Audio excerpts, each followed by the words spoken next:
नवरात्र के 7वें दिन हम पराम्बा भगवती की 7वीं शक्ति माता काली को प्रणाम करते हैं।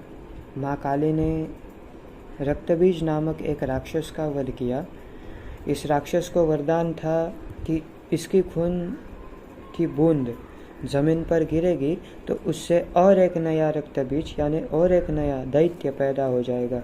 तो इसलिए माँ ने ज़मीन पर उसकी खून की बूंद गिरने से पहले ही उसका सारा खून पी लिया और उसे मार डाला, उस पर विजय प्राप्त किया।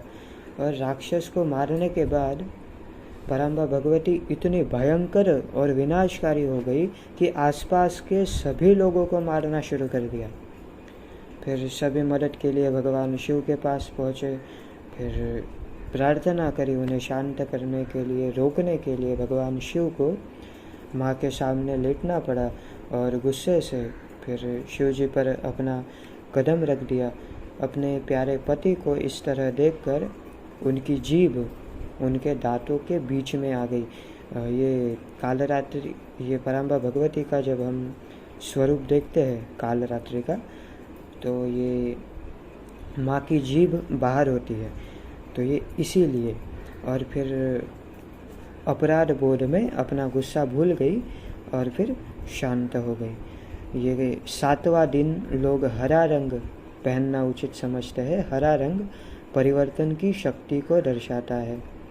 माँ की उनका रंग गहरा काला है, गधे की सवारी करती है, उग्र रूप है। देवी कालरात्रि को देवी शुंभाकरी के नाम से भी जाना जाता है। ये चतुर्भुज है, दाहिने हाथ अभय और वरद मुद्रा में है और एक तरफ माँ कालरात्रि को तलवार लिए दिखाया गया है, जबकि दूसरी तरफ उनके पास एक घातक हंसिया है।